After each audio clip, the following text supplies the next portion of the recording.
Hello friends, అందరికీ నమస్కారం. Telugu life story వింటున్న ప్రతి ఒక్కరికి థ్యాంక్ యూ సో మచ్. అలాగే విశ్వానికి కృతజ్ఞతలు. ఏదైనా ఓపిక కావాలి, ఎందుకంటే అందరూ ఒకే తీరు ఉండరు కదా. సో డిఫరెంట్గా ఉన్న వాళ్ళకు మాత్రమే ఈ స్టోరీ. మీ దగ్గరలోని సంపద పరులను ఎప్పుడైనా గమనించండి. వాళ్ళు సంపదను ఎలా మెయింటైన్ చేస్తున్నారు మీకు ప్రతిదీ తెలియాలి. ఒక కోటేశ్వరుడు గురించి డబ్బు ఎలా తయారవుతుంది, ఫైనాన్స్గా మీకు సమస్యలు వచ్చినప్పుడు ఎలా ఎదుర్కోవాలి, వీటి మీద చాలా పుస్తకాలు, గొప్ప గొప్ప వాళ్ళ జీవితాలు ఖచ్చితంగా చదవాలి. వారు ఒకప్పుడు మనలాంటి వాళ్ళే, ఈరోజు ఆ స్థాయికి వచ్చారు.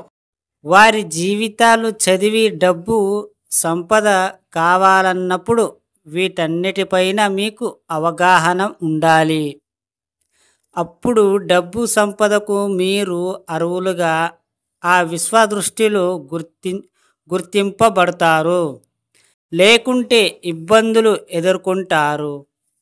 ప్రతి క్షణం ఈ రకమైన ఆలోచనలతో ఉన్నప్పుడు యూనివర్స్ మీ ఆలోచనలన్నీ స్వీకరిస్తుంది.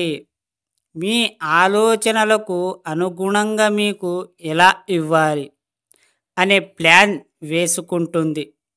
ఎన్నో అవకాశాలను కల్పిస్తుంది. మీకు వచ్చిన డబ్బు సంపాదన అనే ఆలోచనలు మీ కోరికగా మార్చుకోండి. బలమైన కోరిక ఉన్నప్పుడే సాధ్యమవుతుంది.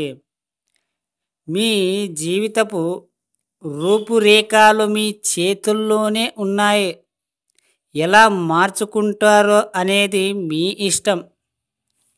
మీ జీవితానికి ఎవరు బాధ్యులు కారు.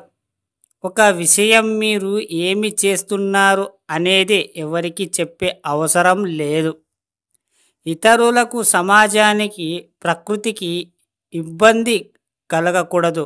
అప్పుడే ఆ విశ్వం మీకు సహకరిస్తుంది.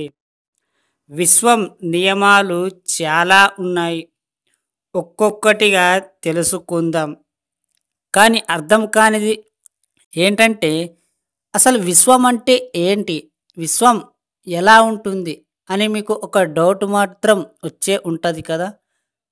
అందరు దేవునికి మొక్కుతారు, కానీ విశ్వానికి ఎందుకు మొక్కాలి అనే ఆలోచన ప్రతి ఒక్కరికి ఉంటుంది. కాదు, శివుడు ధ్యానంలో కూర్చుంటాడు.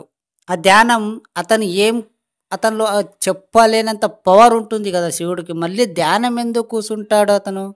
ధ్యానం కూర్చున్న తర్వాత తన శక్తిని ఆకలింపు చేసుకుంటాడు. అది ఎవరికి అడిగే అంటే విశ్వానికి అడిగే.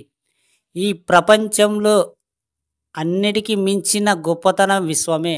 మీరు చూడండి, విశ్వం అంటే అసలు మీకు ఎంత కావాలంటే అంత ఇస్తుంది. అది మీరు గమనించాలి, అంతే.